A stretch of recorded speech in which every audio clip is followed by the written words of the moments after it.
that by being United States of America, people, they look at us a little different, and things. But we're not perfect. But when we're not striving to be perfect, now that's where the problem comes in. And right now, from what I can see that's happening in our country today, that's about where we are. We're not striving to be what the Lord would have us to be. I've seen a lot of things and looked at a lot of things and boy, it just, everything you see, it just, we are getting closer and closer to the day, I believe, when the church is going to be called up out of this place. And boy, won't that be something. There people can argue that it ain't going to happen before or whatever, and if they want to stay here, they can. More power to them. But as far as I know, from what my Bible tells me, is that as born-again Christians, we are not going to have to endure the tribulation. So, I'm just looking forward to the day when we can get out of here. We looked and we were dealing with here in verse 12 in the 10th chapter of Hosea.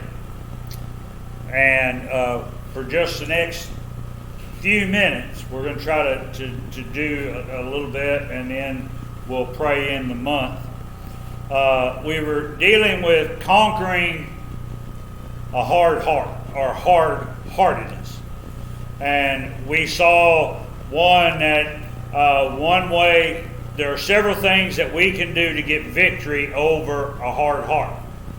Number one is to sow righteousness.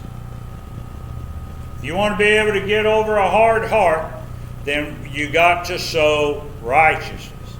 And in order to sow righteousness, we have to realize that there is a preparing of a heart that has to be taking place.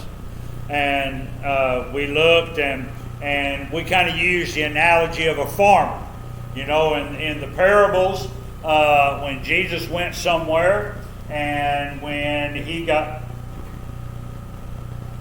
to a point or a position that he was wanting to speak, oftentimes he would speak in parables. And basically a parable is nothing but a story that you can use to reference something that you're trying to tell them about.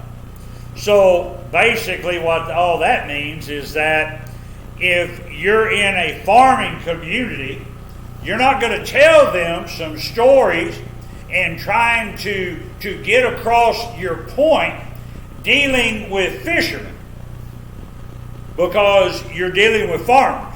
And the same would go back, if you're sitting on the coast of Galilee as he stepped off in Peter's boat and they pushed off from the shore. You don't find him referencing farmers to a bunch of fishermen. So it was something that they could correlate with. They could have the tendency to understand what he was trying to do through these picture stories. And the same we find here. We do it here by using.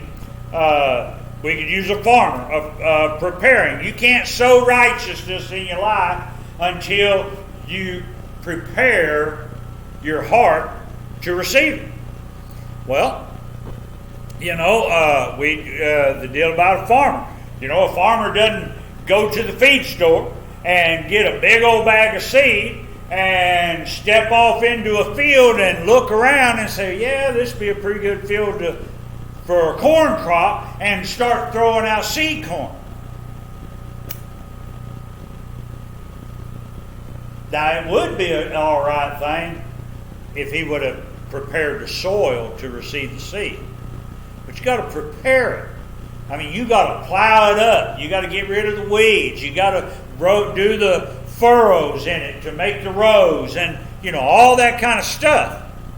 And then you go through, and then we talked about walking and going and walking the field, putting the seeds out in the places they needed to go. You would find oftentimes people would they'd be plowing up, and there'd be somebody walking behind them that would be dropping seed potatoes in the ground. And then there'd be somebody behind them that would come along and would cover them up. You're preparing the ground to receive it. We got to prepare our hearts to receive it as well. We got to be able to walk it and to make sure the seed indicates and falls in the right place. And that walking also indicates that we're moving, where there's a movement involved. And we need to be moving forward for Christ in order to sow righteousness. Focusing. A farmer just doesn't walk in to a field and just come along the edges and just throw seed everywhere. Because all this that falls over here in the ground that's not prepared is waste. And most time, a lot of farmers, they can't financially even stand to waste the seed. It's got to be put where it needs to be. And so you got to focus on where you're putting it to yield a crop. And then there's the giving. This is we look at it's the if you're going to receive a crop, well, you got to give the seed to the ground so that the ground can do its thing. And so we saw that, and it brings us down to the point of hiding. You cover up the seed so that the birds can't come along and eat it up. You ever put grass seed out? Bermuda seed? Boy, you'll sprinkle that stuff on bare ground that you raked up or tilled up or whatever. And if you don't go out and cover that stuff up, the birds will eat all that seed up. And you'll be wondering, man, I don't know why my grass ain't grown. Well, you ain't got no seed. Either that, or if you leave it on the ground, the rain comes along and washes all the seed off the yard. So we got to be able to hide it. We got to hide God's truth in our lives. We are to treasure it and protect it as if we were hiding treasure. And it brings us to the point. Secondly, if in order to do to soften or to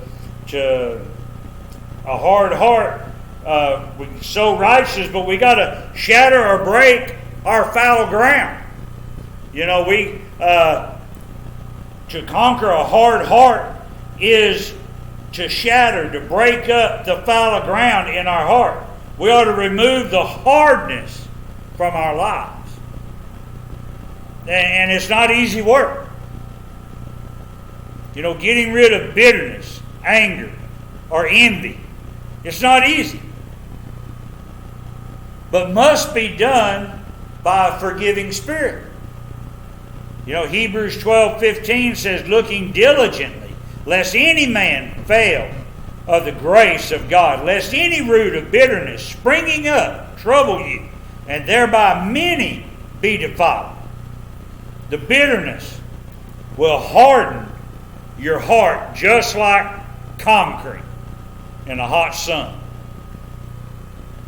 And if it's allowed to take root in your soul, bitterness, it will poison your spirit and others around you. Ephesians 4, verse 31 and 32 says, let all bitterness and wrath and anger and clamor and evil speaking be put away from you with all malice.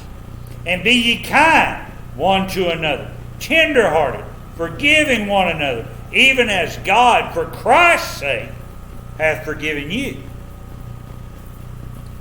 You know, if you hang around bitter people, don't be surprised if their poison begins to rub off on you if you stay around them very much. For this reason, God warns us not to hang around angry, hard-hearted people. Proverbs 22, verse 24 says, "Make no friendship with an angry man, and with a furious man thou shalt not go." So we need to be able to sow righteousness. We need to be able to shatter our fallow ground, the hardness of our heart. And thirdly, we need to be able to seek the Lord. You know, seeking the Lord will help us to conquer a hard heart. And there are ways that we can do it. How do we seek the Lord? Well, we seek it totally, with all of our heart. Deuteronomy 4:29 says, "But if from thence thou shalt seek the Lord thy God, thou shalt find him, if thou seek him with all thy heart and with all thy soul." Not only do we seek him totally, but we seek him continually. The 105th Psalm in the 4th verse, "Seek the Lord and his strength. Seek his face evermore." And we need to seek the Lord reverently. Prepare oneself to seek the Lord. Remove distractions from your mind. Deal with any sin in your life. Get rid of it. Ask God to speak to your heart and give you direction. You know, my prayer here is that every time that we meet, whether it's Wednesday evening, whether it's Sunday night, or Sunday morning, that before we ever get here, that we have prepared our heart to receive what we're going to be given. And if we'll prepare our hearts for what is going to be given, then it'll be a lot easier to accept it. And we have to do that reverently. We need to prepare to seek the Lord. In 2 Chronicles 12, verse 14, "And he did evil because he prepared not his heart to seek the Lord." You know, there are a lot of things that we can do in here to break up our hard heart, to soften it.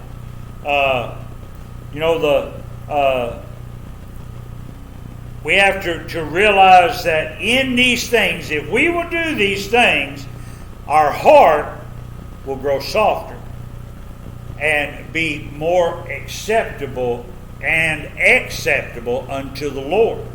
Well, so what are the blessings and the helpful consequences, or things that can come our way from seeking the Lord? Well, one, I believe that if we'll come prepared to meet with him, it will bring a smile and joy to a person's life, to their heart. Psalm 105:3, "Glory ye in his holy name. Let the heart of them rejoice that seek the Lord." It gives sense and understanding.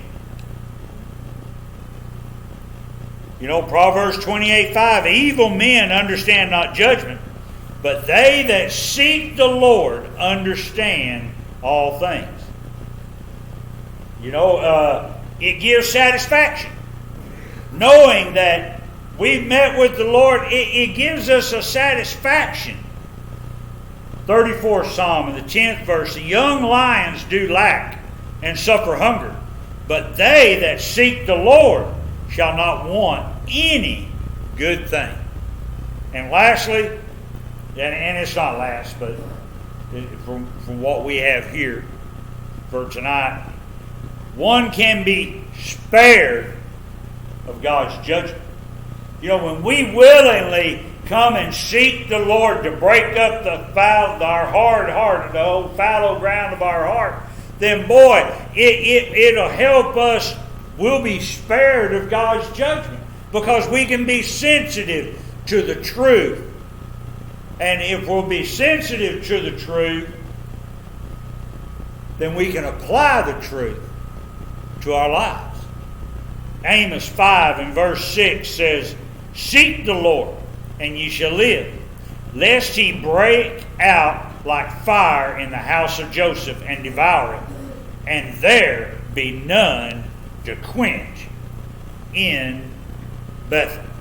You know, we look and there are a number of things. Judgment was coming, but because they got their hearts were softened, God spared them of their judgment. We look at Nineveh with Jonah.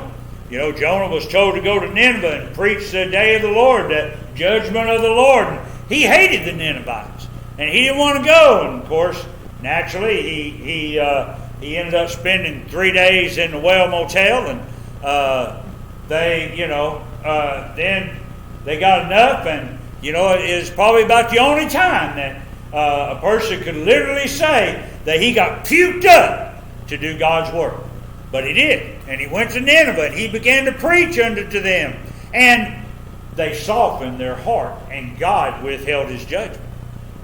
There are a number of other instances in and through the scriptures about those things. But you know, the whole point is that the people of Israel, they had not done any of these things. They didn't understand why they were going through the things that they were even going through. And yet, God, in his infinite mercy here in chapter 10, he's been trying to tell them over and over again why he's going to send judgment their way. And he's given them all that they had to do to stop that judgment from coming. But they still didn't do it. All he wanted them to do was turn back to him. And that's what God wants from any of us, is to just turn to him and trust in him for the things in our lives.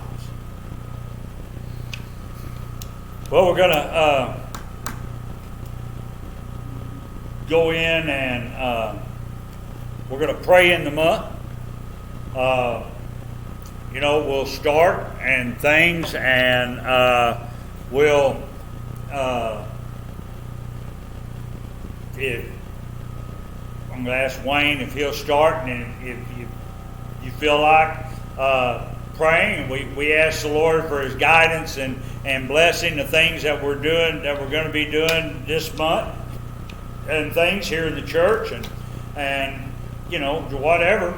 And if you feel like praying, you can, and things. And then for those that have joined us on YouTube, we're going to cut away now, and we'll be back Sunday on Mother's Day. So I hope that you'll come back and be with us as we go into a mode of prayer here this evening.